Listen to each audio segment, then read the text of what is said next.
Probably should have waited on that, but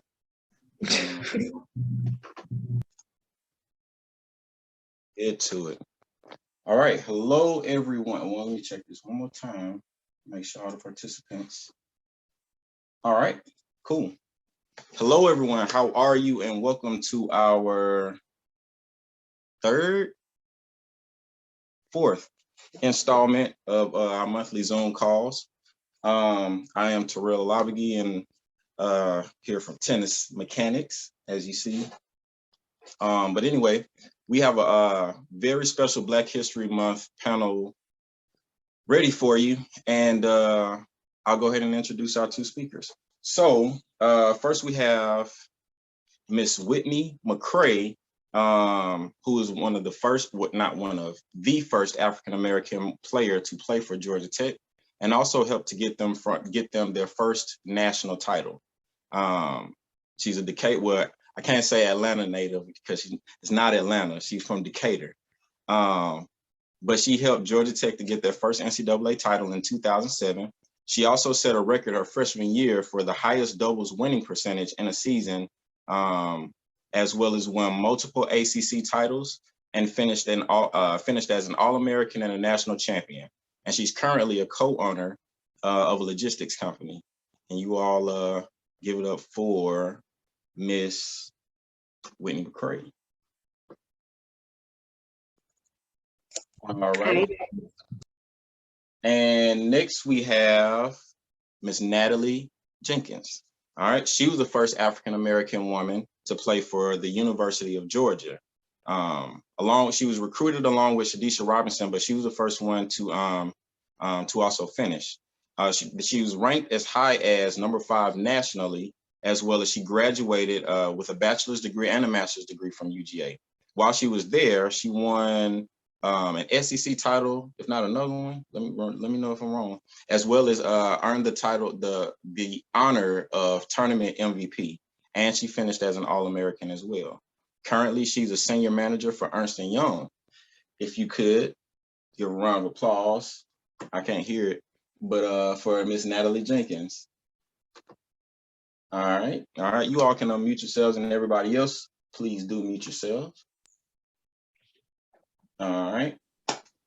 So, can y'all hear me, ladies? Y'all good? Yes. Yeah. Okay, cool. All right. Well, let's go ahead and get into it. So, I'll start off by asking you, what was one of your favorite moments? Either of you can answer first. What was one of your favorite moments of your college career? Nat, go. I don't know. I feel like I like the whole college experience, to be honest.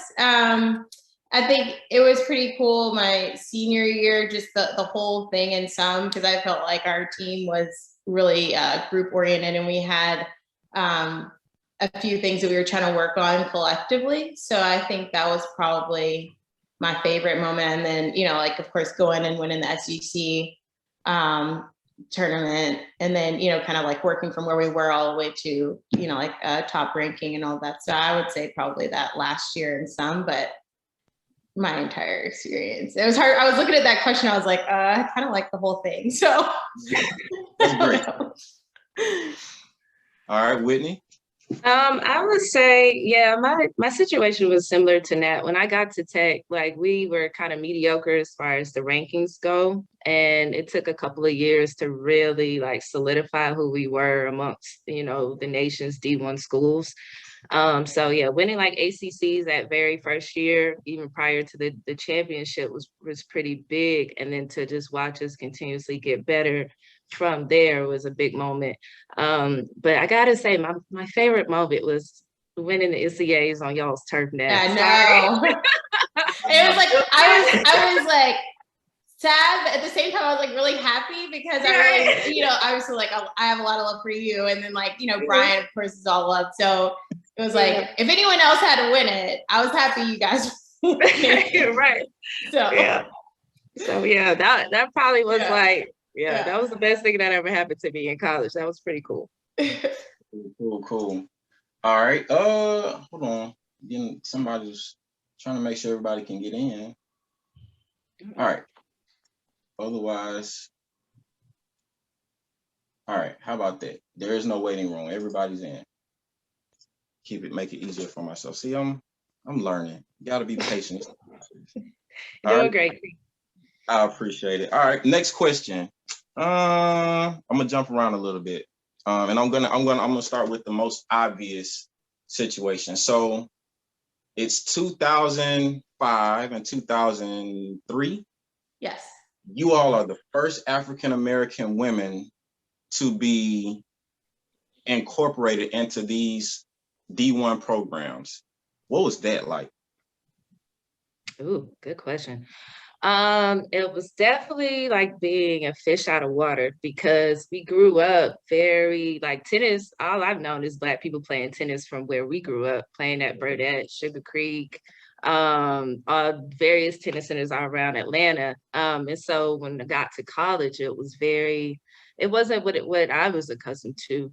And then there was a little bit of pressure that you would feel from, various members of the community when they would come out to watch your matches. You felt like, ooh, this match means more than just for me. It's the community's match. It's the community's championship. And it was a little bit more pressure than I thought it would be in the beginning. But I really appreciated the love. I did. I appreciated the love. And I don't know about you, Nat, but I didn't realize how good I was until I actually got to college and how many people were actually watching me and how many girls were looking up to us at the time. Mm-hmm. And so it just created a level of accountability that I wasn't really accustomed to. But it made me better. It made me a lot stronger. And it made me really wanting to go hard just for the community, for, other girls trying to make it. And yeah, I kind of wore that as a badge of honor once I understood how it worked a little bit better. But my freshman year, oh God, I almost didn't make it. I almost didn't make it because it was very uncomfortable.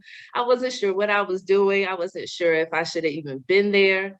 The academics was pretty tough as well. And so it was definitely an adjustment in the beginning, but it turned out to be exactly what I needed in order to become better, stronger, greater. So I'm very appreciative of the experience. Nice. Yeah. So My experience was a little different. I do think that Coach Peterson helped, with the whole, like we grew up at Burdett Tennis Center, which is predominantly Black. It's kind of the reverse of a lot of corporate America and tennis, right? So that kind of, helped me kind of understand where I came from. But my schooling, I went to predominantly white schools in general. So from age 4 all the way through. So I didn't really, when I got to Georgia, I didn't really feel like I was a fish out of water, if that makes sense. So I was just kind of like, okay, well, once I signed, of course, I think Coach was the person who was like, hey, did you know, like, you're the first African-American female to sign for Georgia? I was like, no, I didn't realize that, but thanks for letting me know. And so to Whitney's point, I was like, oh, okay, like, let me just add that to the list of things, that, I have, kind of to think about. But once I got to Georgia, I didn't really feel like, oh my goodness, like, what am I doing? I think that just I've been kind of conditioned already, so it wasn't a big step. And then a lot of my friends from my schools went to Georgia, so it's kind of like, okay. And then like my roommates were track, so I kind of felt like once I got to Georgia, I still had a hybrid where like my team was all were predominantly white or non-Black players.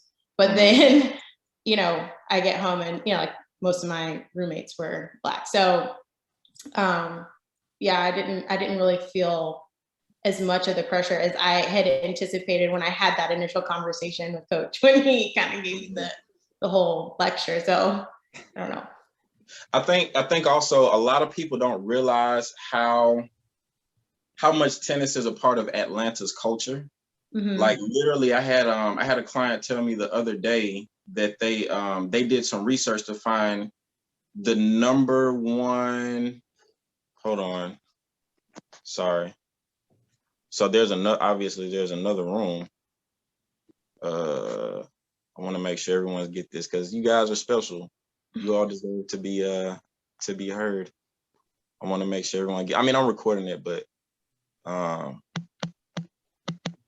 yeah, I don't know what in the world is making this two different things. All right, but a lot of people don't understand how much like Atlanta's different as far as one, as far as African American people being the majority here, but then also like it's, if you Google it, it's the #1 city in the world for tennis. And I tried to explain to someone who's from out of town, I forgot who I was talking to earlier this week, but we have tennis on every level, from professional to top college players to high school recreational players to people who are just interested in getting started. So I think, and then on top of that, like all of that is happening in a predominantly African-American city. So I think, just my observation, I think Whitney probably had it a little bit different because she was still in Atlanta, but you outside of Atlanta, outside of the culture of Atlanta, and the fact that like, I don't know anywhere else that has tennis courts every 2 blocks, like Atlanta does.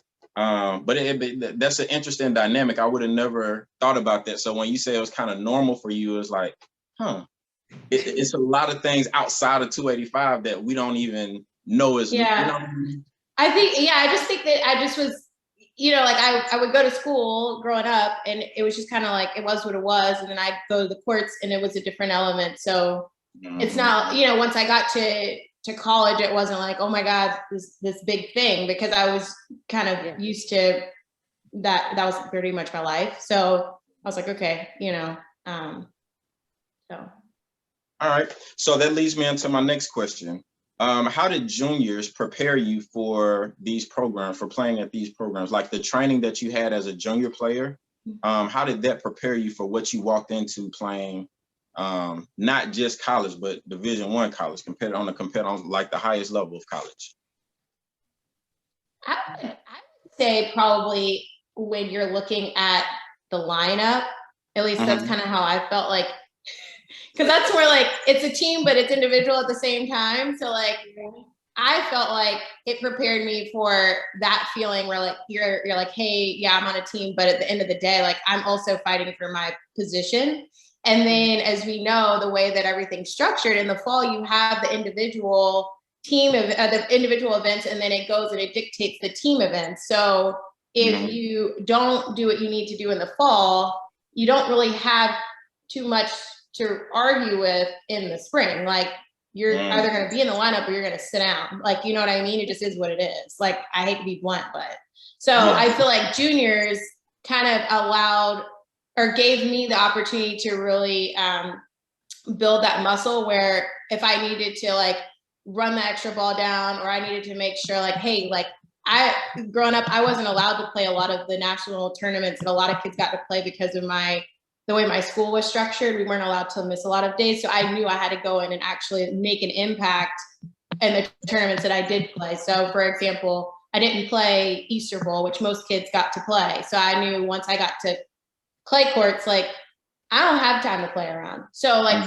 I kind of took that kind of grit and parlayed it into my college career. It was like, yeah, we're on a team, but I got to make sure that I also set the baseline. Like I'm always going to give 100%. I'm always going to run down that extra ball, because I don't ever want it to be a question, one, for my personal pride and foundation, but also two, if I don't do what I need to do, to Whitney's point, like I could be the last player on the court and I didn't practice that backhand, that's on me. I let the whole team down. So I think that's what juniors kind of did for me. It kind of gave me that practice.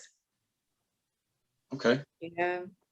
Yeah, I agree. I think I would say juniors and just being on the court like at an Ernie Peterson's academy, or like Coach P would definitely let us know.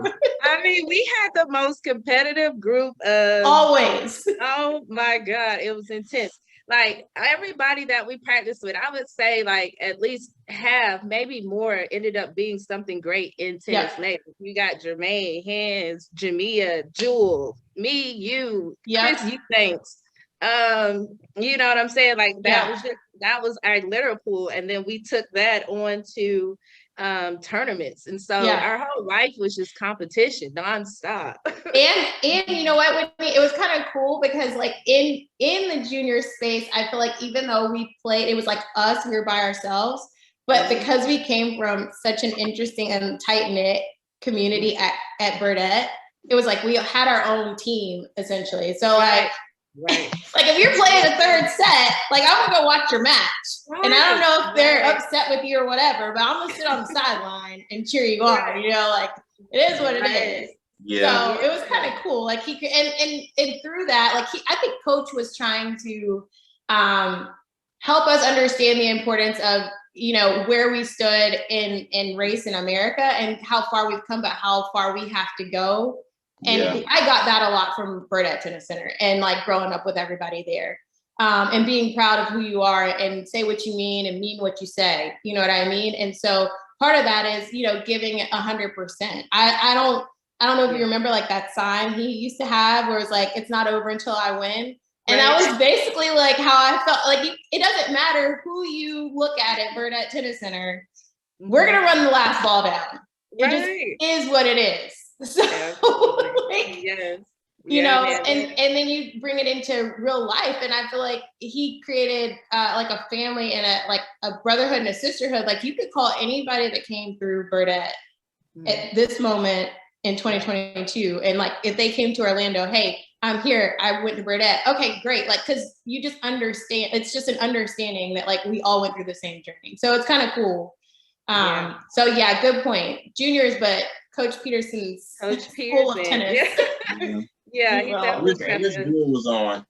Yeah, that's dope. That's dope. That's dope. I'm from Washington Park, you know what I mean? So we, you know, we ain't exactly family from over there, but you know, some of us are, but it was a different dynamic. But I think it's dope that as a culture, we all kind of gelled, and you know what I mean? Even though we didn't, I'll speak for myself, even though we didn't train together.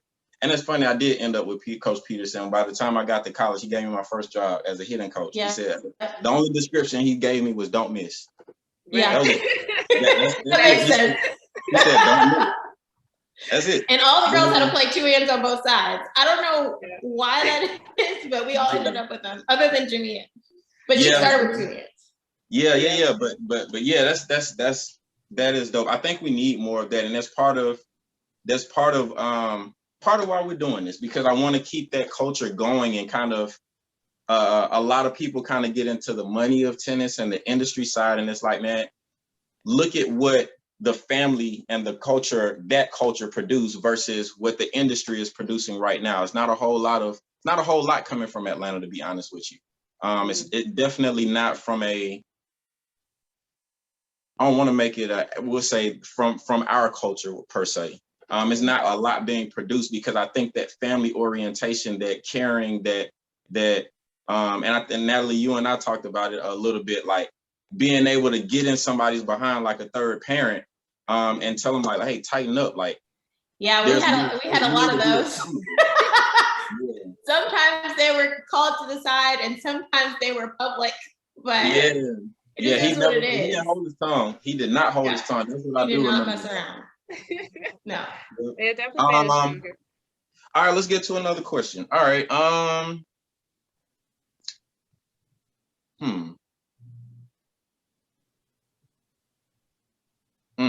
Tell us, what was a typical day like for you when you were training during season? Ooh, praise God. Okay. A typical day. Let's see, Georgia Tech. All right, so yeah, like 4 times out of the week we would have morning practice, and that usually would start around like 5:36, because you had to get it in before classes started. Then after that, you would have, you know, of course, class for a few hours, lunch or whatever, and then you would come back in the afternoon and or have the individual practice for an hour. Come back like around 2:30, 3 o'clock for group practice for about 2 hours. And then after that, you will hit the weight. So you'll go to the gym, do some lifting, do some conditioning for about an hour and a half, 2 hours. and then like probably like study hall or something like that. But by the time you get out of regular practice, you're so tired. Hitting the books is pretty difficult. But yeah, Yeah. you probably did about, I would say on an average, we did practice about maybe 5-6 hours a day, sometimes more, along with the conditioning as well. Mm. Yeah. I see why y'all. I Yeah. see why y'all won that championship. Oh yeah, it was Yeah. pretty intense. It was it was pretty intense. It was, but it's interesting too, because once we started getting better, we kind of wanted that work. Mhm. Because it was such a competitive field, you know what I'm saying? Like anybody in D1, like top, I would say top 10 to top 15 schools in that time, any girl could go pro. Anybody, you know, even though you had rankings, the number one girl could get knocked out by number 99, or you know what I mean? So everybody really took that time to get as much work in as possible. And then matches that you lost, especially one that you lost pretty convincingly, you wanted to kind of get rid of those weaknesses or not have a reason to lose those matches further as the season got deeper. So we kind of wanted that work. It hurt. It was a lot. We were tired. In fact, now that I'm older, I realize how much work we were doing. But at the time, it didn't feel like, you know what I'm saying? It was just so Yeah. normal. It didn't feel like it really was as much as it was. It really was a daytime job. Mhm. But hey man, it made us great. It made us so great. I would not trade that again. You didn't have a personal life at all, like no downtime, but No. yeah. Nope. I don't think I had a personal life with like No. parties and stuff.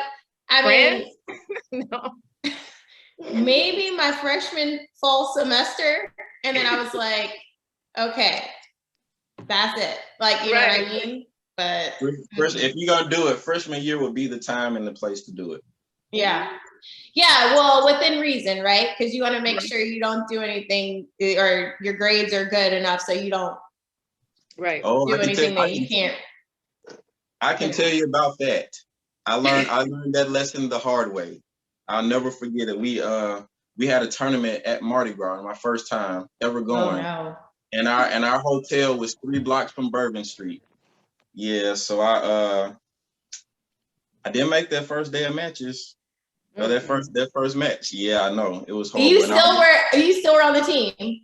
Well, I was the number one recruiter. I was the number one recruit as a freshman. That's a whole other story. And so it's like, man, like I got in some trouble. Athletic director test me out pretty well for the next 2 semesters. But I tightened up and I got stuff together. Yeah. But that was freshman year. Freshman year was, a learning experience. It was you learned something. I learned a lot. Yeah. I learned a lot. Okay. Ours is consistent. I mean, I don't need to reiterate basically what Whitney said. It's pretty in line. Yeah. Well, what was also crazy though, and I will put this out there, coming from, we'll say, a less competitive program, by the time I got into a stride, most of that stuff I had to do on my own. Like it was like, as far as like practicing, like that. The program didn't make you practice 2 days or 3 days or go to the weight room or any kind of stuff like that. It was just show up and win your match. But after a while, it became pretty apparent that, like, hey, if you want to be the best, you have to work harder than everyone else. You have to do more than everyone else is doing. Correct. And it's not a matter of ability, it's a matter of work ethic. Right. And I think that parlays into sport, it parlays into life, right? So I mean, if you're gonna lose a match, it shouldn't be for lack of trying. I remember Jeff was like, well, if we lose matches, it's not gonna be because we are not in shape. Like, we are going to be in shape. It's perfect. Unacceptable. It's unacceptable to lose a match because you're tired. Right. So, and I appreciated that, because I think Jeff, Brian as well, like, they're both very hard workers. They're very methodical. And that's one thing that I really appreciated about Jeff on my recruiting visit was, like, I mean, he had I'm sure Brian was probably very similar. He had like his notes, he knew what he was practicing, and it wasn't about that day. It was about like whatever they had planned 2 or 3 months from that, but you weren't going to beat them because they were not prepared. So I appreciated that. So, I mean, it was kind of like they're the head of the ship. So if they are not aligned and they don't have us buy into what they're doing, then it's not going to work. So I think they both did a very, very good job of that. And it was pretty amazing to see, you know, Brian for sure, like as you guys kind of progressed through all those years and just watching, you know, like the pinnacle on top of that was pretty surreal. And then to see him do it again at Florida recently. So I was just like, I mean, if anybody could do it, it would definitely be Brian. He's great. So, but yeah, he and Jeff were pretty surreal or ideal in that. So that leads me to my next question. So, and this is a personal question as a coach with a budding academy. What would you say are the biggest differences in what you got from your junior coach versus what you got from your college coach? Gosh. So I feel like my junior coach, so Coach Peterson to me was more than a coach. He was like a dad to many of us, even though we had, you know, our own fathers. He was a dad to many of us. He was a mentor to many of us. You knew that he was not going to, he was a leader in the sense that he's going to tell you how he feels and are the facts, like whether you like it or not, like it is what it is.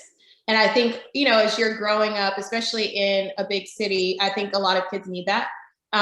So you could always go to him if you had questions about, you know, tennis or life, or, hey, I'm thinking about doing X, and you'd be like, that's not a good idea. And let me tell you why. And even if it was a great idea in 2001, it's still not a good idea, because let me tell you how much your parents sacrificed for you to get here. Like, you know what I mean? And so when a lot of times, especially when kids are, you know, 14, 15, and you're going through this, you don't even know yourself yet, right? Like he was there to kind of keep you in line and in check. So like, even if you're not listening to your parents, or maybe you didn't quite understand, he's like, no, this is why, you know? So I really appreciated that. And you knew that he was doing it out of love. So even if you didn't, you know, if you got in trouble, like I remember I used to get in trouble because I talked too much in line. I don't know, Whitney, if you remember this, but he like one time made me read off all of the license plates as the cars went by because I was talking in line. I guess he thought I was gonna get tired of talking, but I did not. But anyway, it was like I got in trouble for everybody. Like, okay, whatever. But I guess we were just used to it. But I appreciated it, you know. So that's what I think when I think of Coach Peterson, who was my, you know, coach in juniors. Jeff, I think what I got from him was, I think, well, just like Coach, he was very disciplined. But, you know, like he wasn't around with me when I grew up. So it's almost, you know, it's obviously he's not going to be like another dad to me, but he was a great mentor. He was a great coach. He led by example. I really appreciated the fact that, like, you know, his wife would come, she was a world-class runner. And so she would sometimes run with us. So even if like, maybe you're like, man, whatever, Jeff doesn't understand, he's a guy coach, you know, whatever. Well, I'm sorry, but Sabina is like out here running with us, and she's like, you know, his wife. So why can't we run this? Like, you know what I mean? So he wouldn't say it, but like she would come and like run with us and kind of get us going. And she was always very inspirational. And I mean, I remember when I went to Georgia, they actually like took me to church. So to me, that's what I needed. And you know, a lot of times you don't get that, but it spoke to me. So I was like, man, you know, like he's really, you know, a stand-up guy. So I really appreciated that from him. So it's kind of like I left Atlanta, but I still had someone kind of there to kind of help me if I needed, you know, if I had like certain questions. Obviously, if I had personal questions or whatever, I'd go and talk to Coach. But yeah, nice. I agree. I do agree about what you said about Coach Peterson. He definitely was a good molder for just getting out into the world. You know what I'm saying? Like being hard on us when it was time to, but still expressing the love and the care by like coming to the courts early, leaving really late. If you ever want to hit some extra balls, he's always there with that big, you know, grocery cart full of like 8,000 balls. You're like, Coach, how many balls do you really have? And he just really prepped us for the world. And then I would say that Brian at Tech really, really taught me how to fine tune my skills. Like Coach Peterson made us great tennis players as far as like making every ball, being quick, you know, our racket prep and all these things. But Brian really taught me how to see the court differently, how to play the score differently when it got tight, Really, really, really taught me how to use like my hands as a weapon. And yeah, Brian really, really kind of brought out like the savage in me kind of on the tennis court, where he just taught me really how to see things, how to look at my opponent, how to be there for the team, how to really work and, maximize my time, use my effort so we can really get more wins, how to be a team player 100% of the time, use that as a weapon. He just he really fine-tuned me. He really did. It was like going from, just a regular, good, decent player to like now getting like Kobe and LeBron mode, where you're really, really training differently and you're being very, very disciplined and very like, I would say just very sensitive about everything. Everything leads to something else. Every choice leads to a consequence. Every decision is heavy weighted. You know what I'm saying? It's like, you don't just get out there and miss a ball. You know what I'm saying? There's just not, you just don't go out there and miss. Every single point has to be intentional. And he told me how to respect the game a lot more in that regard. Wow. Man, yeah. That's how you feel in champions. That's how you make champions. All right. All right.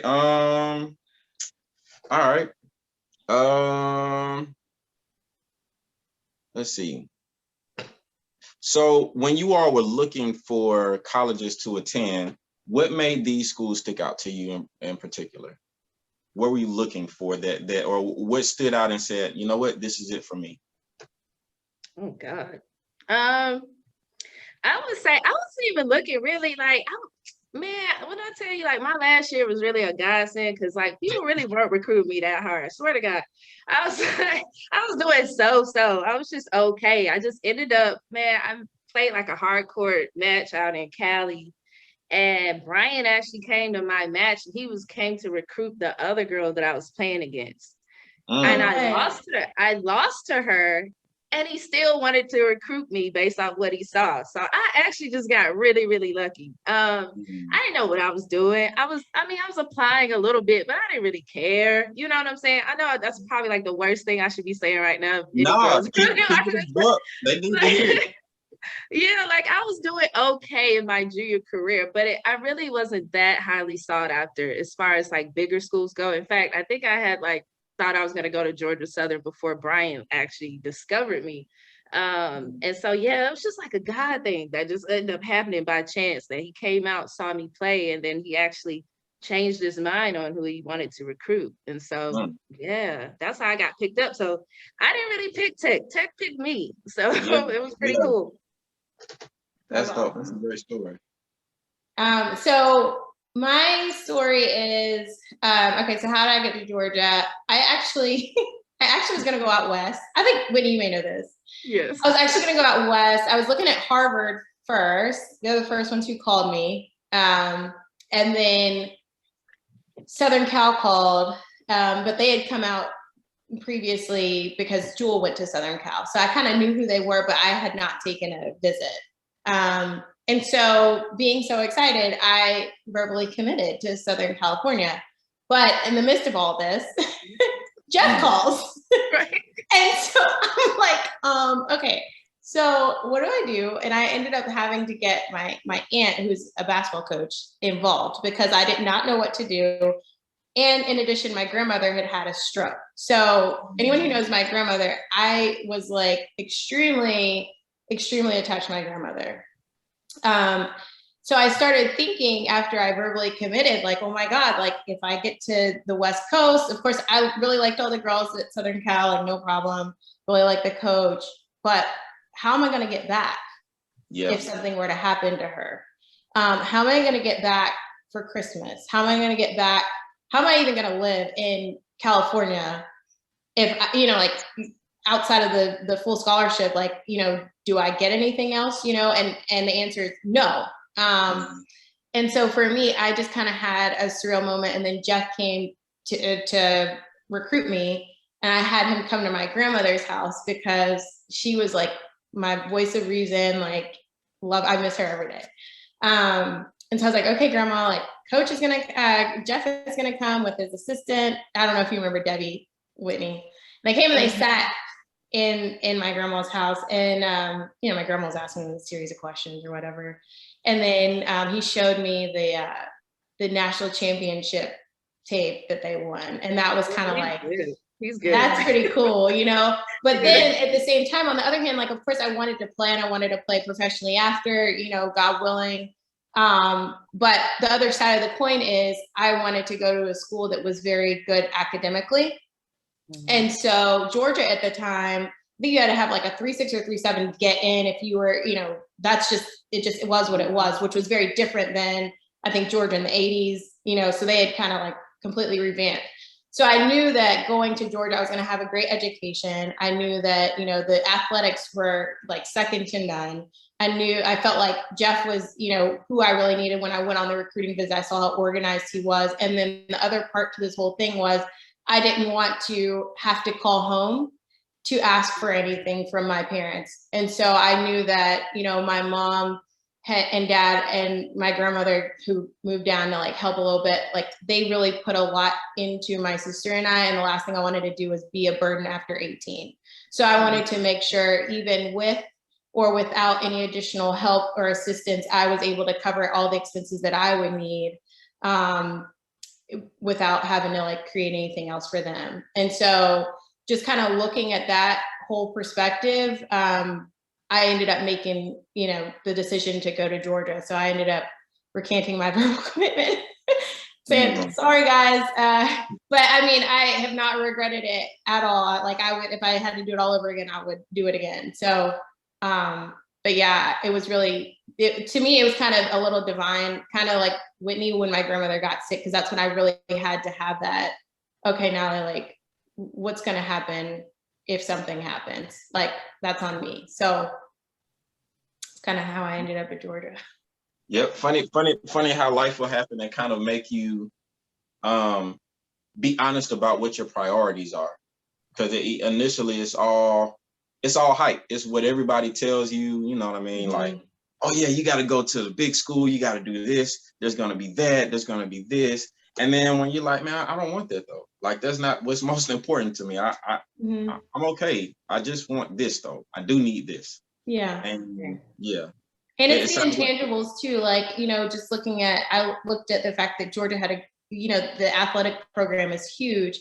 So that let me know that they also have, you know, they're going to have the best facilities or some of the best facilities, you know what I mean? If you need extra tutors, like there's never going to be a question like, oh, I need a tutor for, I don't know, physics. Right. Like you don't have to worry about that at Georgia. Oh, I need to sign up for your classes. You don't have to worry about that at Georgia. They already pick the teachers for you. Like, you know, if they're great teachers, if they're going to let you miss classes. I mean, they do everything short of telling you which major you need to select. Exactly. Like, you know what I mean? So they make it easy for you to make the decision. So that's kind of why I was like, okay, like I see I'm going to be just fine. Yeah. you know, here. So that's dope. That's dope. All right. I got 2 more questions. Well, I got 1 more question. Then we're going to go into a lightning round where it's like an either or situation. And then we'll take do a Q&A with the participants and the people who are on. If they have any questions, matter of fact, go ahead and start thinking about your questions now and enter them into the chat. And when we get to that section, I'll go ahead and read off some of the questions. I won't hold anybody over time. I know we were having some technical difficulties. And if you all will stay maybe an extra 5 to 7 minutes, if that's not too much, to accommodate the technical stuff. But yeah. All right.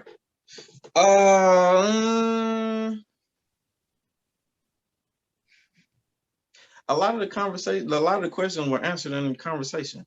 I'll ask you one that I tagged on. That's a it factor. All right. Accomplishing all the things that you all did from a national college level to a junior level, did you all ever have match anxiety? And if you did, how did you handle that? I mean, yeah. Of course, I think that was par for the course. Yeah. But yeah. I think Billie Jean King said this, but pressure is a privilege. I think, you know, you should be able to take that anxiety and channel it. And that's kind of what I did. I knew kind of like when I was going to get anxious, like I kind of, by the time especially my senior year, like I knew like, okay, 15 minutes leading up, I'm probably gonna be a little nervous. It is what it is. Like if that's jump rope, do what you need to do, get some of that energy out. And then when you go through the warm up, at least Whitney probably knows this, but I would always like, if I would warm up kind of, I would always make sure to hit like some sort of winner angle, like forehand or backhand, and make myself kind of feel, that was me kind of like channeling like, okay, I can hit this ball if I need to, like when the match starts. So, and then like, I would always do stuff like, okay, I'm going to bounce the ball 7 times. That's just how I handled it. Or I knew that, you know, if I was going to start a match, depending on how I felt. Did you say 70? 7. Oh, 7. Okay. 7. You know, or like if I was, you know, if I was starting the match, maybe I wouldn't return, maybe I wouldn't serve first. Maybe I would return first, because I felt like I could put my backhand up against anybody's, you know what I mean? So however I was feeling, I knew how I was going to, you know, dictate. So typically I would return first. And then I was like, okay, once I get that, because I knew going into a match or game 2, if I had lost the first game, all right, I'm serving this game. So I can kind of, you know, control it a little bit. But if you start off and you lose that, then you're down a break. You know what I mean? So just all those things, but it's learning how to channel your anxiety. I think sports allowed me to do that, because then I'm able to parlay it into life, you know? So that's just kind of how I managed it. I don't know what you. So what I'm hearing you say is it didn't go away. You just found a way to manage it. Well, I think I try to use it to my advantage. Okay. Like if I was not anxious, there's a problem, because that means I don't care. Yeah. Like what? Yeah. Why am I here? You know? So I mean, at least that's how, I don't know, Whitney. I feel like I'm talking a ton, but you know. No, you did. Yeah, no, I you know, I always had this weirdo in my head. So like I would always like question whether or not I could do it, if I was good enough. And I would literally be talking out loud to whoever this little person is that's really running around in my head. So I would do like excessive, like positive talk. You're good. You're great. You can do this. You got it. You can do it. You can do it. You could do it. And what was really, really, really instrumental for me in college was rituals. Like doing the same things over and over and over and over and over, you know what I'm saying? And making sure that like, if I'm sitting on the bench, my bag was to the right of me, my water was to the left of me. You know what I'm saying? Not stepping on cracks, or lines, or just like something else to think about. And other things that helped me too with match anxiety, especially like the night before, especially when we got to the tournament or bigger tournaments, I would journal a lot. And that would just be like, just write that stuff down, man, get it out. And I would definitely say that to anybody who's kind of struggling with that right now, so much to where their fear causes them to lose. Get that stuff out of your head. You have got to talk to whoever this thing is, whatever that little person, little woman, little guy that's running around your head that's making you feel like you can't do it. Find a way to smash that. And for me, it was writing things down and then sticking to my rituals and just excessive self-talk, like excessive. After every point, I was just talking literally out loud. And that helped a lot. And then grunting, like Nat and I are grunting. Grunting, that's great. It gets it out, and it kind of helps you with your cadence. You know what I'm saying? Like it helps you with your timing on hitting the ball. If I wasn't grunting, then usually I was a little too tight. You know what I'm saying? Or not breathing appropriately, and then I would feel myself being too winded during a point or after a point. That's because I'm not getting it out. You know what I'm saying? But just talking it out, grunting would help me kind of get through the anxiety. And sometimes just slapping a ball or yelling out every once in a while would be, you know, it helped out. I was a little dysfunctional, but it worked. Yeah, I think also too, focusing on like your opponent. Like if I felt like I was too anxious, I would start trying to pick at what they could or couldn't do. So I'd be like, okay, I know that she's a little slow on this side. Like, you know what I mean? Like I would just start to try and figure them out, you know? So it's just it's just a lot of energy. So just taking the energy and rechanneling it so you can use it to your advantage. I think once a player or anybody is able to master that, then you're good. So you just gotta, but don't think that nobody has match anxiety. I feel like that's everybody. That's just par for the course. If you're gonna play sports, Or if you're going to compete in life, like if I go into a board meeting right now, I had a crazy one earlier. I was extremely nervous, but it's just channeling like, okay, I got this, like Whitney said, and just going in, so that's what I would say.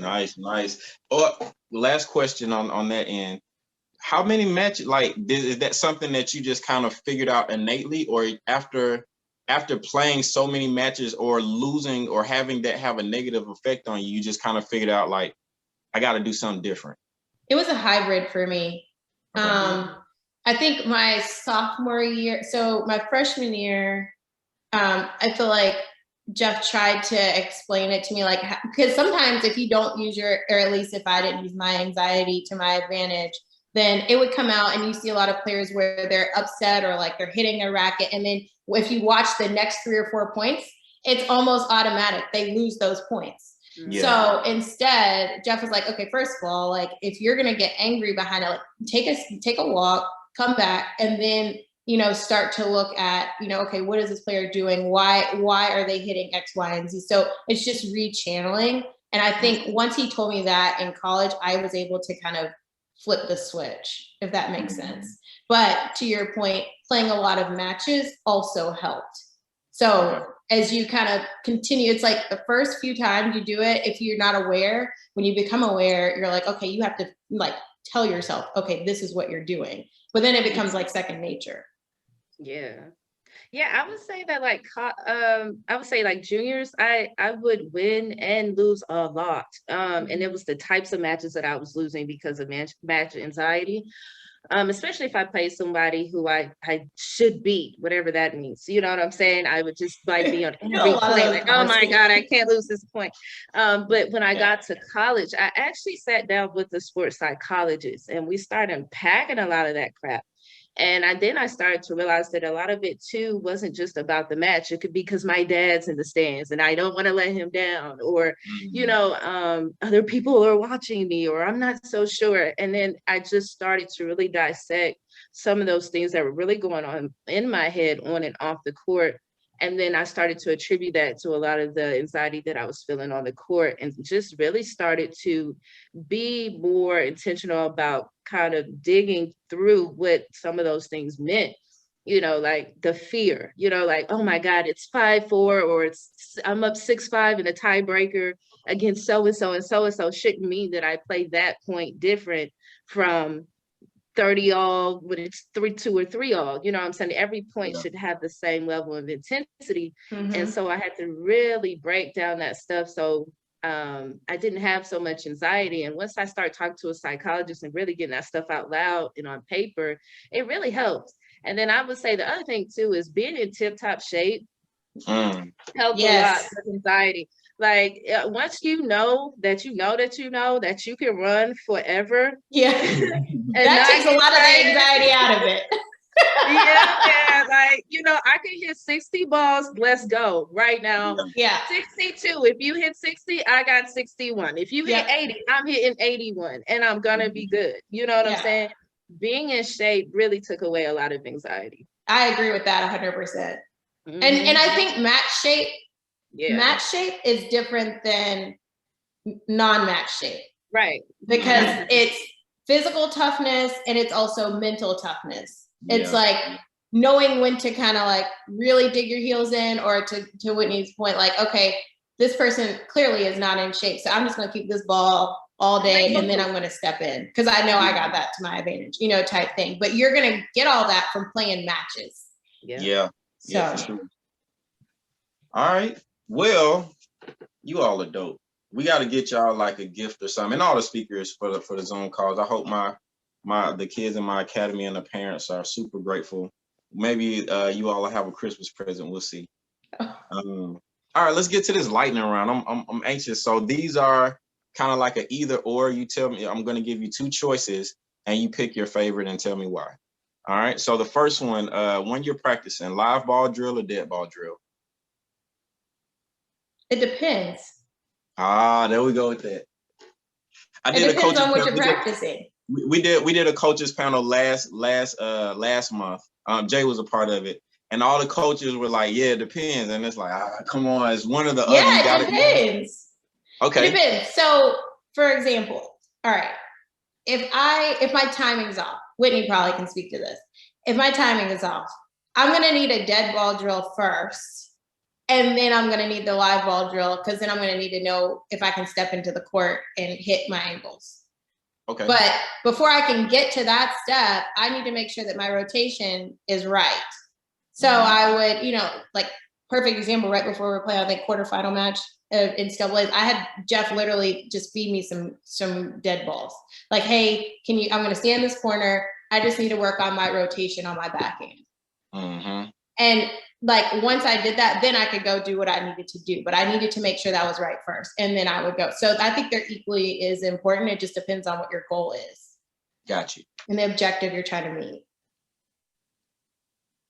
Okay. I don't know if Whitney, I don't know where I think she may have dropped.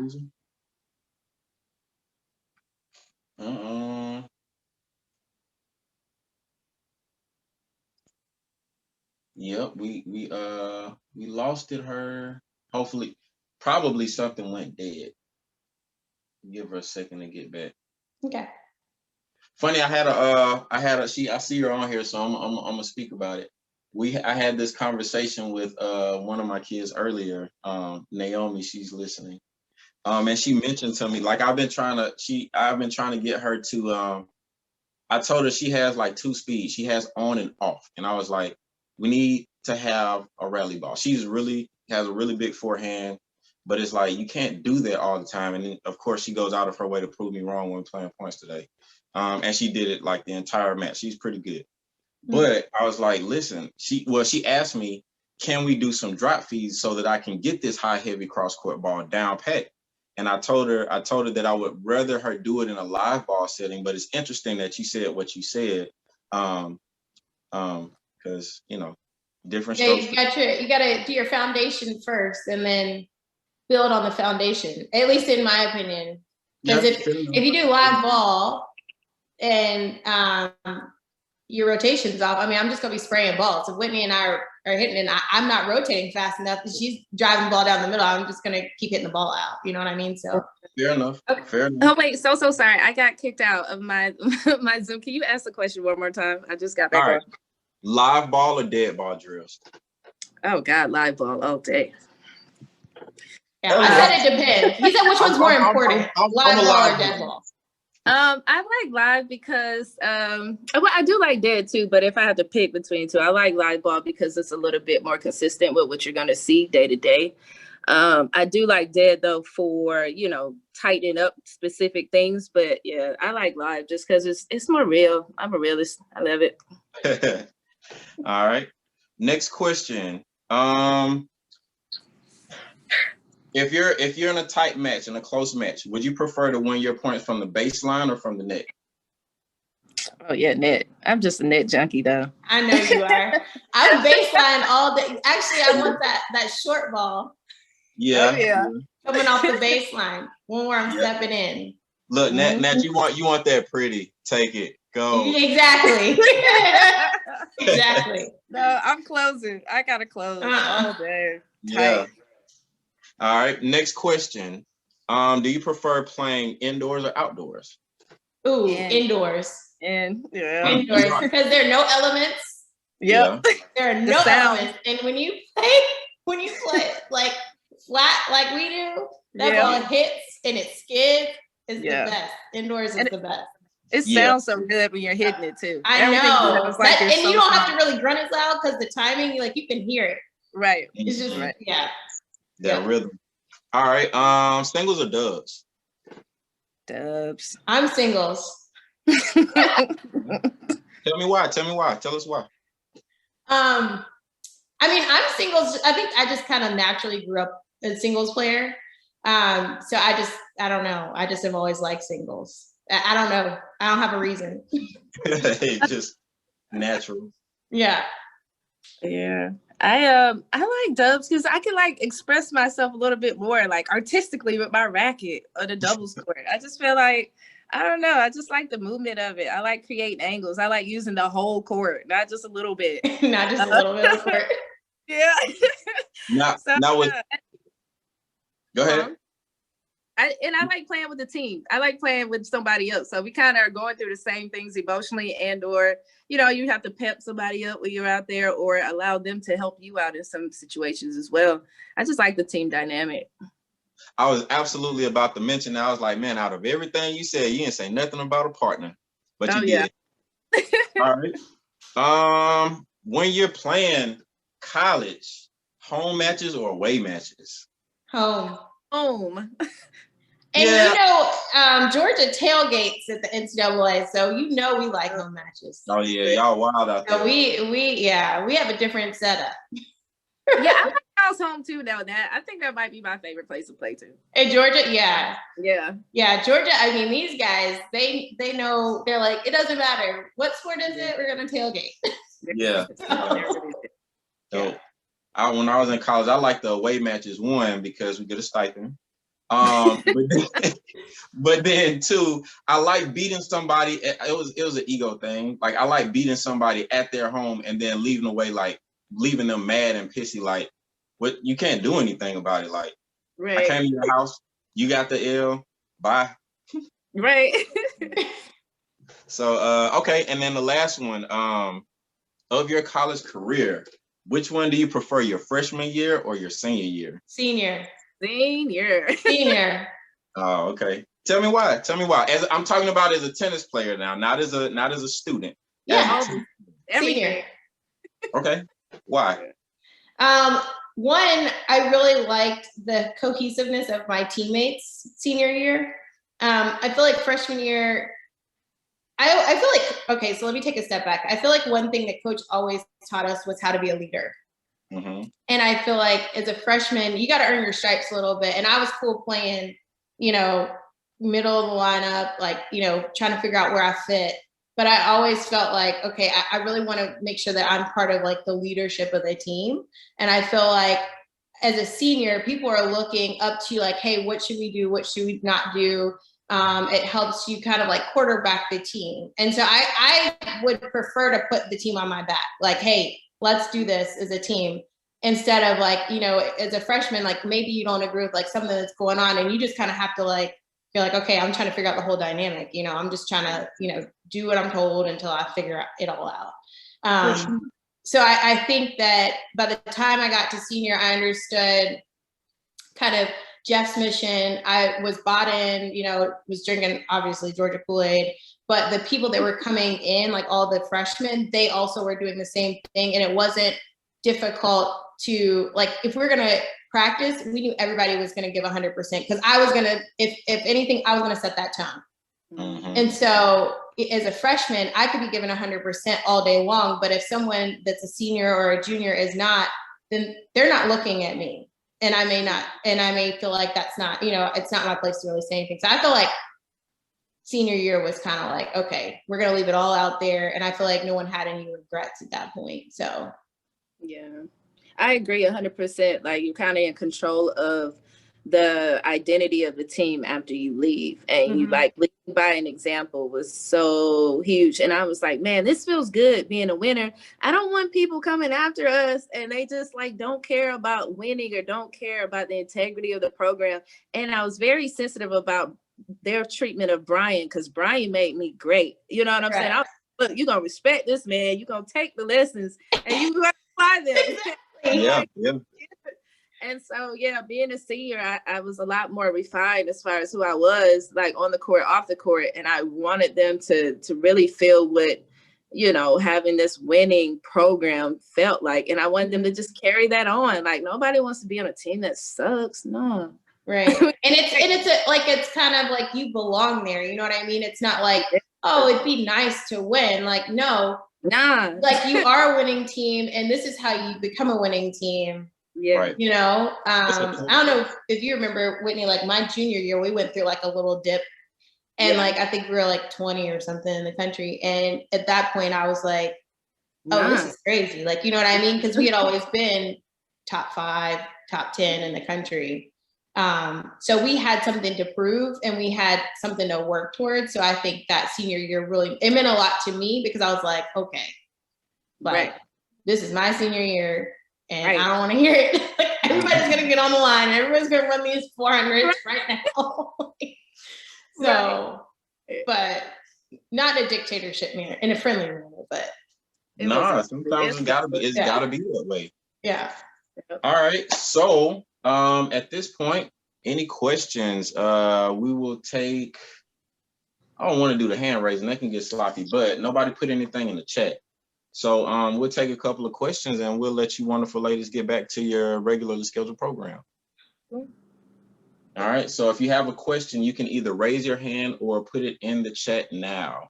I asked y'all to do that about 5-10 minutes ago, but you know, I don't know if we caught that or following instructions or whatnot. Let's see. I should see a hand raised or something like that, right? I don't know, T. You know better than me with Zoom. Yeah, I've been trash with as far as like trying to figure this out. This is like the first time that I feel, I ain't gonna say my age, but I do feel like an old geezer. Like, well, now the Zoom call, what you supposed to do with the Zoom? Real, we have a question. I did see it though. Got it. Yep, I see it. All right. So, yeah. All right. What were your biggest accomplishments as juniors before college? Oh, wait, I have to go back in archives. Jesus. Oh. I know, I'm like, wait, I can't even remember that part. I guess like semifinals of clay courts, I think. Oh, you went hard on grass too. You went really hard on grass too. Oh yeah, grass courts. I forgot about that. Yeah. Grass. I can't think of like anything else. Oh, like Southerns, like winning Southerns and state tournaments. And then like some designateds.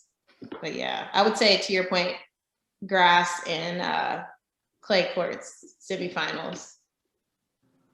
If I can add to that, if you can't think of like a big accomplishment, let's look at big as far as quality is concerned, and tell us one that you felt like was a turning point, or that was like this. I remember this vividly because I became the person that got this college scholarship from that, or there was a step towards that, or one of the first steps towards that.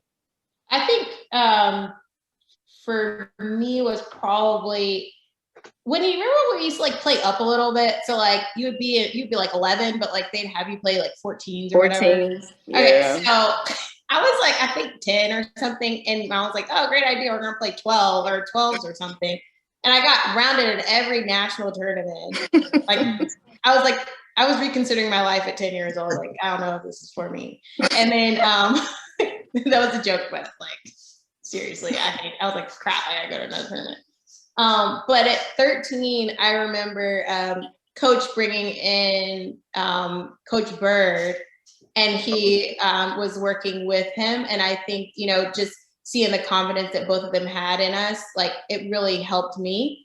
And then like, you know, I think that's kind of when we all kind of started traveling more as a group. And I think that really kind of set my trajectory. Because I think I went from like probably 50 in the country to like top 5. So to me, I think that was like age 13-ish, if I remember correctly. And I just kind of like stayed there until I graduated. So was there a particular tournament or event that kind of? No, I think it was the culture. Gotcha. I think it was just, you know, we were just kind of like really coming into our own. And then one good, well, I mean, if I had to put it to a tournament, I guess it would be clay courts 14s at Frank Feltree Tennis Center in Fort Lauderdale. Because I was really excited because I like had won a few rounds, and I was like, okay, maybe I can do this, you know? Right. So yeah. I think for me a turning point was because I was always kind of middle of the road in juniors until like my last couple years. I think being invited to Easter Bowl for the first year when I was like 14, 15, that was really huge because everybody great went to Easter Bowl. And then playing clays and hearts, of course. was a big deal. Orange Bowl, just, yeah, because, you know, it was like invite only. So if you didn't make it, you kind of feel like, damn, like what I need to do, or am I really that good? And just to like go was a huge accomplishment. And then to get around her too, you were like, dang, okay, yeah, I can do this, you know? Yeah. So I think just being invited to those bigger tournaments consistently was kind of my turning point. I would say like around 15-ish, 15, 16 is when I started to really make a turn in juniors. All right, any more questions? Now listen, y'all ain't gonna have this. We got Black History on the line, and I only got one question. Y'all had how many weeks? I know y'all got questions now. Don't wait until like, okay, 2 minutes and everybody's saying bye. Oh, I thought about something I could ask. But I give you a few minutes, and this will be an opportunity. Y'all gonna have to reach out to them. I didn't see it. And that's fine too, because I do some mentoring as well. So if anything comes up, and let us know. Yeah, I'm definitely open for that. Mm-hmm. So I don't see it, Gabby. I was told that there's more questions, but I don't see it. Can you read? Oh, wait a minute. That was you. Always me. Always me. All right. So, what was the transition like from going to a What was the transition like going from a senior in high school to a freshman in college, considering being away from home and on your own for the first time? Well, God, that's tough because we both went to Georgia schools, but it was the transition was a little scary at first because you know you're in the land of unknown, a bunch of different people, different personalities. You don't just have mom or whomever to kind of fall back on whatever little needs you have. But I would say the transition, like Nat was saying earlier, you know, Georgia Tech was a school that just did a lot to make sure you didn't fail. And so the transition wasn't bad. I think the most difficult part was with the studies. For me, that's because Georgia Tech, like you can't get in Tech without having at that point an SAT score had 1600 was perfect. You couldn't get in Tech without like 12, anything lower than a 1280. And so, yeah, that transition was a little bit tougher for me because tennis has always been at the forefront. And so really, really like doing better with my time management was my biggest transition going to Tech. I think for me, kind of like what Whitney said, it wasn't too bad of a transition personally. For me, I was just kind of used to having basically I just had no life in high school. So getting to Georgia, I'm like, oh wait, I actually can like go out on a Friday, you know, it's just like, oh, I actually can have like some sort of like friend group. Like that was interesting because then it's like, okay, well, I need to study. So like, no, I can't, like I would have to tell people like, I cannot go with you to this place. You know what I mean? I have to go study, and still being able to strike a balance between having friendships but not participating in everything that everyone else is doing. And also realizing that like some of your friends are going to be athletes, some of your friends are not going to be athletes, but recognizing that if you have a scholarship to college, you also have that scholarship to lose. So whatever your decisions are, like Whitney was saying earlier, can dictate whether or not that happens. So you're carrying a little bit of that as well. And it's good that you have that pressure, but just knowing that it's there. So I think just that was probably freshman year, and not that I had any issues or anything, but just striking the balance with friendships. Okay. Next question I got is, what advice would you give seniors trying to find the right school or tennis program for them, or tennis fit for them? I would say don't focus on just one aspect of your life, and don't focus on just the short term. I would focus on your long term, like what's your end goal or end game, and work your way back. So tennis, if you want to play professional tennis, that's great. But you have to also understand how many people have attempted to play professional tennis and are not playing professional tennis right now. So you have to be realistic with yourself. From there, you have to figure out, okay, if I play for X amount of time or whatever, if it's just for college, if it's for college, use it as a tool to get to where you want to be. So that means, if that means, okay, I'm going to play tennis, but I'm really good in academics, pick a school that does both. But make sure that you know that you're in whatever your end game is. Even if you're not sure right now, you're like, hey, I want to make sure that I get out and I have a decent salary for a job or whatever you're trying to do. Just make sure that you don't just think short term, you think long term. Would be kind of my overall advice. Yeah, same. I would definitely say do your research. Definitely go on a visit.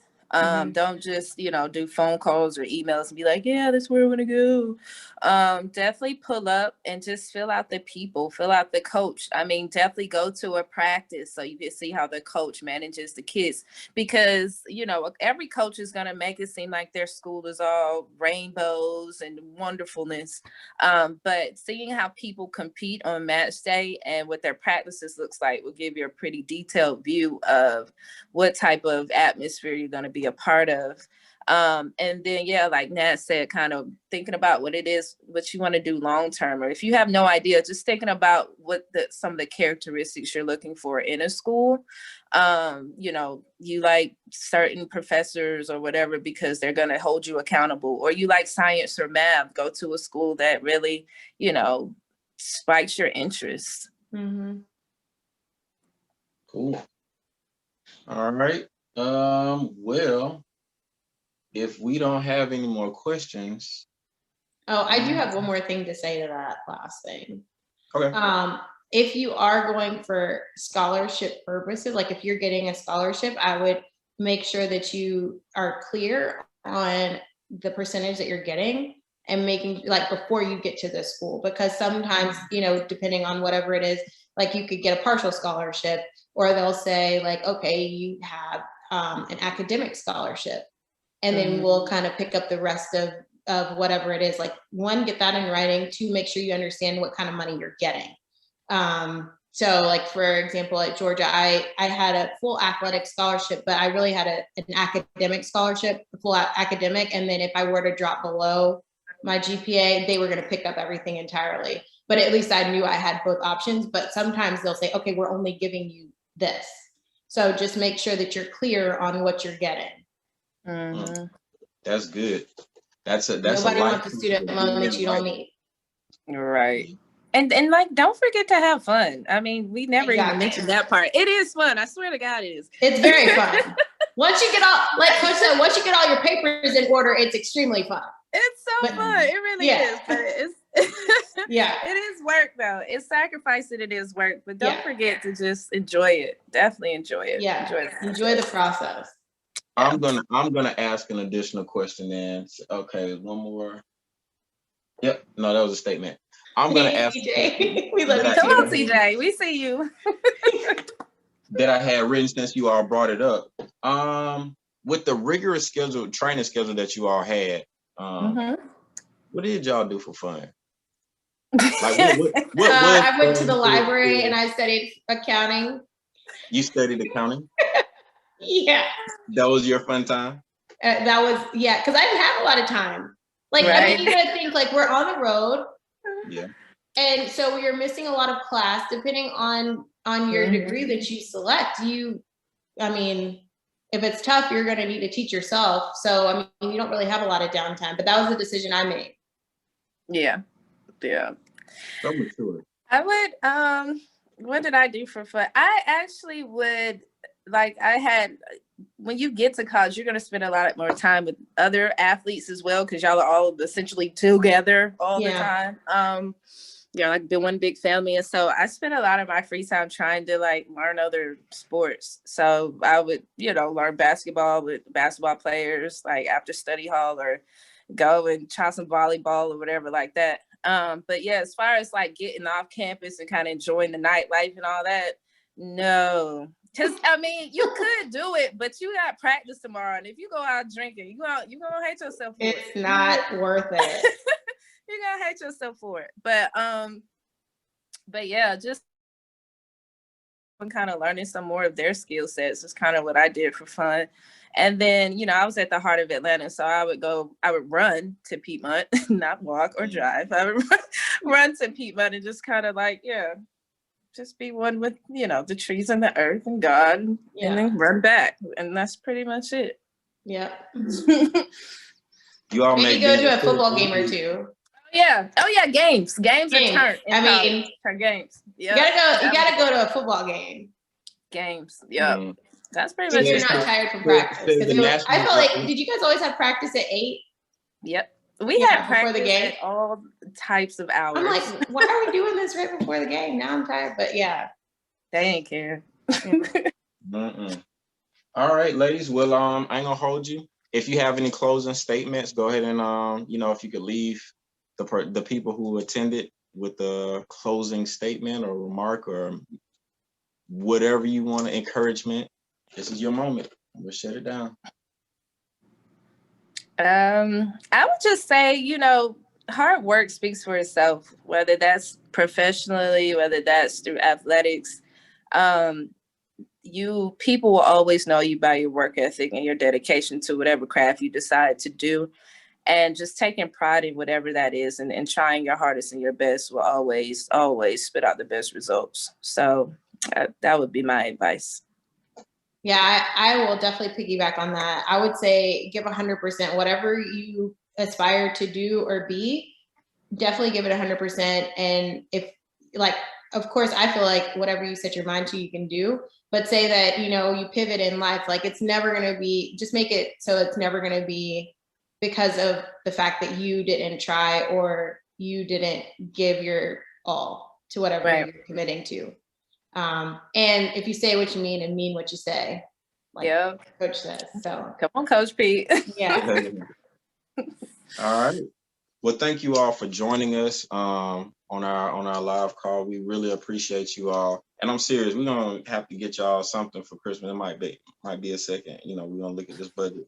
But just to kind of give you all literally your roses and say thank you for creating history and setting up, being such great role models for the young ladies that you know, maybe want to aspire to do some of the same thing. I hope in 2021 they're not the first though. But that's another conversation. But definitely you all are inspiration and we appreciate you. So on that note, we'll see what we got next month, and y'all have a good evening. All right, thank you. Have a good evening, guys. Appreciate you, ladies. Appreciate you.